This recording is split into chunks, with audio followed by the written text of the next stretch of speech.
आज हम लोग यहाँ पे जो संस्कृत वाङ्मय की आपकी पुस्तक है उसके संबंध में थोड़ी सामान्य चर्चा करेंगे।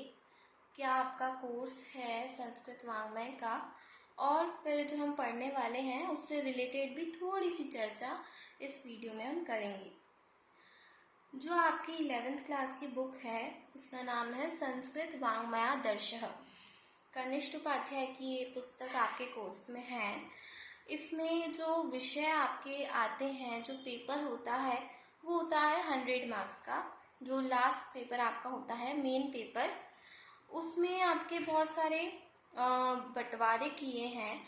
जैसे 40 नंबर का आपके लघु सिद्धांत कौमुदी में से आता है, जिसमें आपके प्रकरण हैं कृत्य प्रक्रिया, पूर्व कृदंत, उत्तर कृदंत और समास। इसके बाद 20 नंबर का आपका आता है शिवराज विजय, जो कि एक तरह से संस्कृत की नॉवेल है। उसका थोड़ा सा पार्ट ही आपके 11th क्लास में है, बहुत थोड़ा सा पार्ट है। उसके बाद 20 नंबर का आता है नीति शतक में से, जो कि बहुत ही ज़्यादा अच्छे उसमें नीति के दोहे हैं। फिर 10 नंबर का अमर कोश में से आता है, जिसमें सारे पर्यायवाची शब्द हैं, बहुत विस्तृत एक तरह से शब्दकोश है। फिर 10 नंबर का आपके आता है रचनानुवाद कौमुदी में से। इसमें आपके जो अभ्यास हैं कुछ डिसाइडेड हैं, उनमें से प्रश्न आते हैं अनुवाद से संबंधित। तो इस प्रकार का ये आपका कोर्स अभी 11th क्लास में है संस्कृत वाङ्मय का।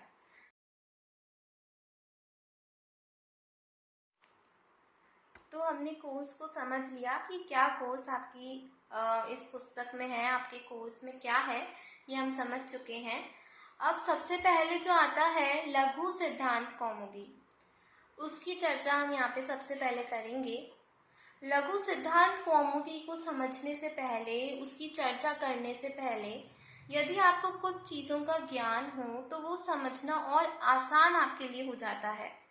जैसे कि आपको कुछ सामान्य शब्द रूप आने चाहिए, जैसे राम, लता, फल और सर्वनाम के शब्द रूप। ऐसे कुछ सामान्य जो इजी से हैं वो आपको आने चाहिए। धातु रूप जो 5 लकार में हम लोग पढ़ते हैं, लट लकार, लंग लकार, लोट लकार, विधिलिंग लकार और वृट लकार, ये आपको आना चाहिए। सामान्य जो हम बनाते हैं पठती, पठतः, पठन्ति, ये धातु रूप यदि आपको आएंगे तो आपको बहुत इजी रहेगा। इसके अलावा संधियों का सामान्य स्वरूप, कैसे कैसे संधियां होती हैं, एकदम नहीं आता कोई बात नहीं, लेकिन थोड़ा सा एक सामान्य हमें आना चाहिए। उससे जब भी हम सूत्र की व्याख्या करेंगे या कुछ भी ऐसा करेंगे तो उसमें हमको बहुत ज़्यादा हेल्प मिलती है।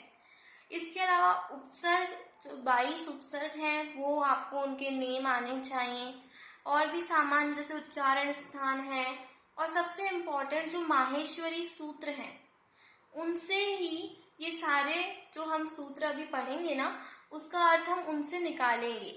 ऐसे कई सूत्र आएंगे, तो सबसे इम्पोर्टेंट तो है कि आप जो 14 माहेश्वरी सूत्र हैं उन्हें एकदम कंठस्थ कर लें।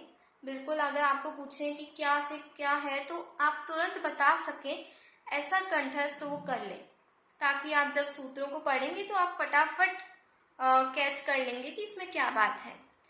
ये मेन पॉइंट आपको पहले से ये चीज़ें आपको आनी चाहिए। इसके अलावा अब यदि हम शुरू कर ही रहे हैं अब, तो मैं थोड़ा सा आपको सामान्य बातें बताना चाहूँगी। जैसे कि जो ये संस्कृत व्याकरण है इसमें मुनि त्रय, 3 मुनि ऐसे इनका एक माना गया है ग्रुप, जिसमें पाणिनि मुनि हैं जिन्होंने की अष्टाध्यायी लिखी थी। सूत्र लिखे हैं, जो मूल सूत्र वो पाणिनि ने लिखे हैं। इसके बाद कात्यायन ने वार्तिक लिखे हैं।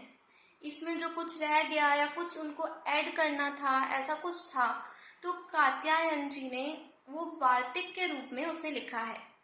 फिर महर्षि पतंजलि ने उसको भाष्य के रूप में और भाष्य लिखकर उसको एकदम पूर्ण किया है। इस तरह से ये मुनि त्रय कहलाते हैं, जिनके माध्यम से हम पूरी ये कौमुदी को पढ़ते हैं। ये हमको पता होना चाहिए, क्योंकि हम अब कौमुदी पढ़ रहे हैं, लघु सिद्धांत कौमुदी, तो ये सामान्य चीज़ें हमें आनी चाहिए। ये जो लघु सिद्धांत कौमुदी है ये वरद आचार्य द्वारा रचित है। ऐसी बहुत सारी कौमुदियाँ हैं, वैयाकरण सिद्धांत कौमुदी, मध्य सिद्धांत कौमुदी। हमारे कोर्स में लघु सिद्धांत कौमुदी के भी कुछ 3-4 प्रकरण हैं, तो वो हमको समझने हैं।